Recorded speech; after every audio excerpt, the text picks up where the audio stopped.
तुम्ही काही करू नका. आमची एवढी आम्ही काय दगड मारणार नाही साहेब. ज्याला ठेवायचं ते ठेवा.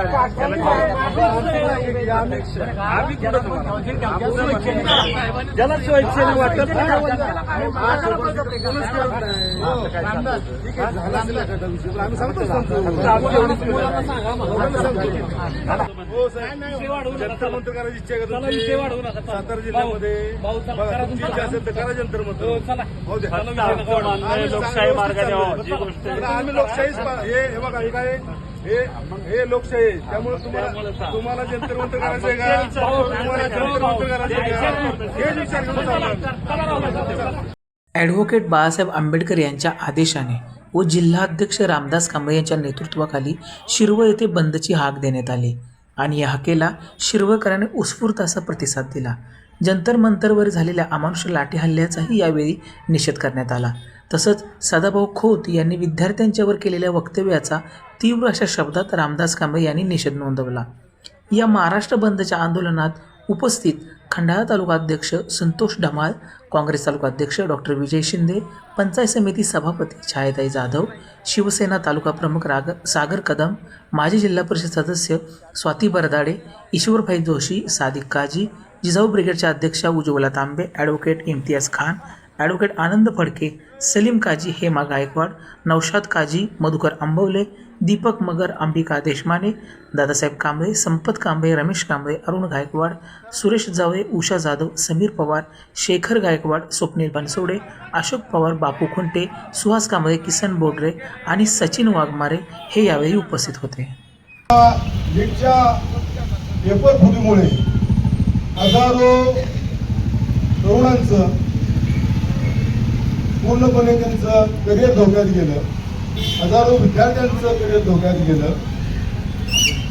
या विद्यार्थ्यांनी या पेपर फुटीच्या प्रश्नावर सरकारला जाब विचारण्यासाठी दिल्ली येथे जंतर मंतर या ठिकाणी आंदोलन सुरू झालं. मात्र हे आंदोलन सुरू होत असताना विद्यार्थी हे आपल्या न्याय हक्काच्या मागण्यांसाठी जंतर मंतरवर संविधानिक पद्धतीनं आपलं आंदोलन करीत होते. मात्र हे जे मोदी सरकार आहे आणि हे मोदी सरकारचं जे प्रशासन आहे, इथले जे दिल्ली पोलीस आहेत, या दिल्ली पोलिसांनी या ठिकाणी न्याय मागण्यांसाठी आलेल्या विद्यार्थ्यांवर अमानुषपणे लाठी हल्ला केला. अश्रुधुराच्या नळकांड्या फोडल्या. हे लावलेल्या ज्या काट्या होत्या या काट्यांनी तिथल्या विद्यार्थ्यांना मारहाण केली आणि अक्षरशः ते विद्यार्थी रक्तबंबाळ केले. मग या पोलिसांना एवढं पण येतो कुठून? या मोदी सरकारनं या प्रशासनाला हाताशी धरून इथलं संघटन विद्यार्थ्यांना पूर्णपणे त्या ग्राउंडवरून हटवण्याचा प्रयत्न केला. आम्हाला तर साहेब असं समजलं मीडियाच्या माध्यमातून की 5च्या अगोदर त्या जंतर मंतरवरील सर्व विद्यार्थी, हा एकही विद्यार्थी त्या जंतर मंतरवर दिसू नये अशा पद्धतीनं त्यांना पोलिसांना सक्त असे आदेश दिले होते. मित्रांनो, हे आंदोलन हे एका विशिष्ट संघटनेपुरतं नाही, उपोषणाला बसलेल्या एका व्यक्तीपुरतं नाही, हे आंदोलन कुठल्या समूहाचं राहिलेलं नाही, हे आंदोलन एका पक्षाचं राहिलं नाही. तर हे जे आंदोलन आहे हे आंदोलन आता फार पुढे गेलेलं आहे. कारण इथल्या प्रशासनानं त्या विद्यार्थ्यांचं कंबळ पूर्णपणे मोडलेलं आहे.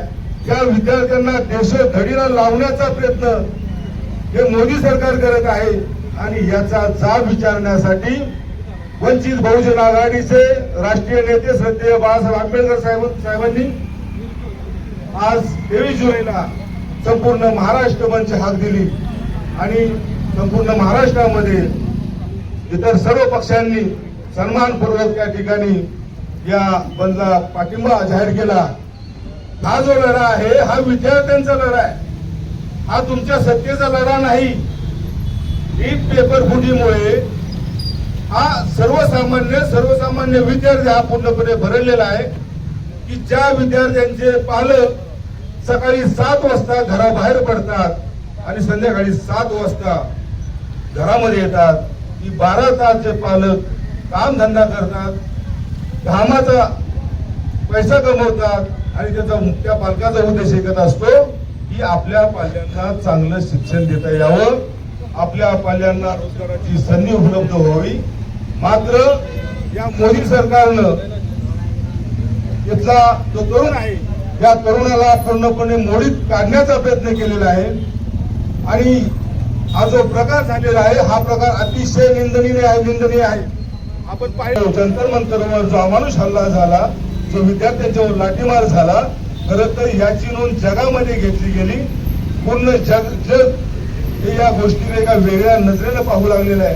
या भारताविषयी असणारं जे प्रेम आहे, या भारताची संस्कृती या मोदी सरकारनं पूर्णपणे मोडीत काढलेले आहे. हे मोदी सरकार पूर्णपणे या विद्यार्थ्यांचं कंबरड मोडत आहे. मी आव्हान करणार आहे की इथून पुढे आपला सर्वांना रफसेत या विद्यार्थ्यांच्या पाठीशी ठामपणे उभं राहावं लागणार आहे. हा लढा एवढ्या पुरता संपणार नाही. इथले राजकीय मंडळी जे आहेत ते प्रत्येकाचे हात कुठं ना कुठं बांधलेले आहेत. त्यांना विद्यार्थ्यांच्या विषयी प्रेमही नाही किंवा विद्यार्थ्यांच्या विषयी आस्थाही दिसून येत नाही. या ठिकाणी काँग्रेस असेल, पीपल्स असेल, शिवसेना आहे, राष्ट्रवादीच्या सभापती मॅडम या ठिकाणी उपस्थित आहेत. त्यांचं स्वागत.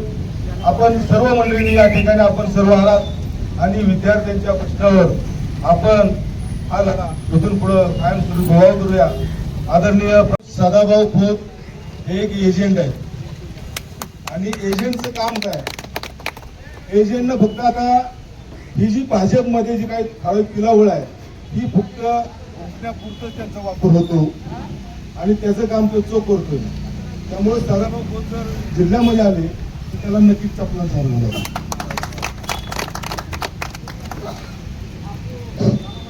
आता आपण सर्वांनी यामध्ये सहभागी झालात, सर्वांना धन्यवाद देतो.